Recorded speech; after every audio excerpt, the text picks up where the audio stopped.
बोलने में भले छोटा लगता है, लेकिन इसकी अनुभूति में कायनात की सारी खुशियां छुपी होती हैं। कहते हैं कि प्रेम अलौकिक होता है, जो जल की शीतलता, मरुस्थल की प्यास, समुद्र की गहराई और जाड़े की गुलाबी ठंड का एहसास कराता है। जो प्रेम की गहराइयों में उतर जाता है, उसके लिए दुनिया की सारी सुविधाएं फीकी हो जाती हैं।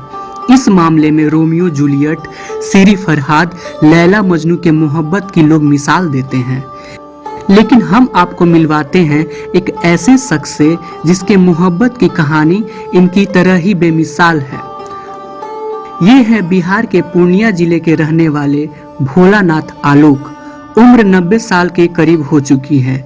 इस उम्र में भी साहित्य में गहरी रुचि रखते हैं, लेकिन इनकी जिंदगी का दुखद पहलू यह है कि 32 साल पहले इनकी पत्नी पद्मा रानी का निधन हो गया। इतने दिनों के बाद भोलानाथ अपनी पत्नी को भूल नहीं पाए। उन्होंने पिछले 32 सालों से अपनी पत्नी के प्यार की निशानी के रूप में उनका अस्थि कलश सिपाही टोला स्थित अपने घर में आम के पेड़ में लटका रखा है। वह प्रतिदिन अपनी पत्नी के अस्थि कलश पर आकर गुलाब का फूल चढ़ाते हैं और अगरबत्ती दिखाकर प्रणाम करते हैं। आज भी वे अस्थि कलश के पास पूरी तरह भावुक हो जाते हैं। आम के पेड़ से लिपटकर भोलानाथ पत्नी की यादों को तरोताजा करते हैं। अनफॉर्चुनेटली उनको हार्ट अटैक का रोग हो गया। पटना, दिल्ली और दरभंगा दिखाया गया, इलाज चल रहा था। एक रात उनके दिमाग में क्या बात आई कि उन्होंने कहा कि देखिए, हम मरेंगे तो हम सुहागिन मरेंगे। हमने प्रतिकार क्या कहा आपने? हमने जो शादी रचाई है, अग्नि के सामने साक्षी रखकर 7 फेरे लिए हैं और कसम था हम लोगों का कि एक साथ जिएंगे, एक साथ मरेंगे। तो फिर ये सुहागिन मरने का कहाँ से सवाल हुआ? आपको तो मेरे साथ मरना है या आपके साथ मुझे मरना है? भोलानाथ आलोक का कहना है कि 32 साल पहले उनकी पत्नी का निधन हुआ था।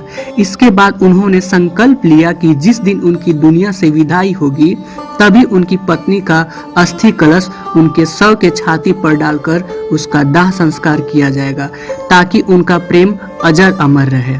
अब तो घर के लोगों का भी मानना है कि पद्मा रानी को देवत्व की प्राप्ति हो चुकी है।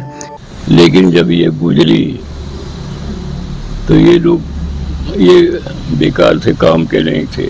छोटे छोटे बच्चे थे, परवरिश का कोई धंधा दूसरा था नहीं। तो मैंने कलेजे पर पत्थर रखा और संकल्प लिया कि जब इनकी अस्थि को रखा हमने और कहा कि जब मैं मरूं तो मेरे कलेजे पर इस अस्थि को रखना और कप्तानपुर में एक साथ दाह संस्कार करना। लेकिन दुर्भाग्य कहिए, सौभाग्य कहिए कि मैं जिंदा हूँ 90 साल की उम्र में भी, और ये 32 साल से टंगी हुई हैं।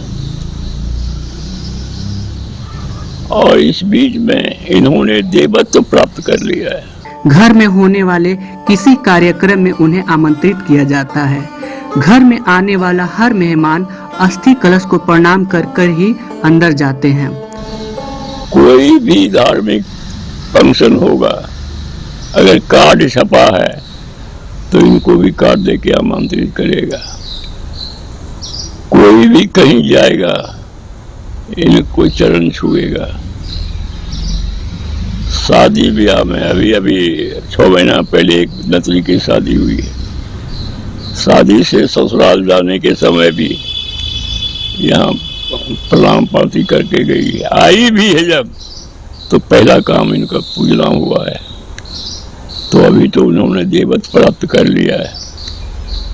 और जहाँ तक मेरा सवाल है, विश्वास कीजिए, हर सांझ को मैं देवताओं की भी आराधना करता हूँ, लेकिन उसके पहले हमसे जो भूल चूक हुई है, हमसे भी जो खराबियाँ हुई है, उसके लिए इनसे क्षमा मांगता हूँ, प्रार्थना करता हूँ। बहरहाल आज की युवा पीढ़ी प्रेम के प्रतीक के रूप में जहां वैलेंटाइन डे को मनाती है, एक त्योहार की तरह पार्कों में बैठकर समय गुजारने और रेस्टोरेंट में बैठकर साथ में खाना खाने को प्रेम समझती है, रोज डे और प्रपोज डे में प्रेम की सीमाओं को बांध देती है। उन्हें भोलानाथ की प्रेम के प्रति समर्पण की भावना से सीख लेने की जरूरत है।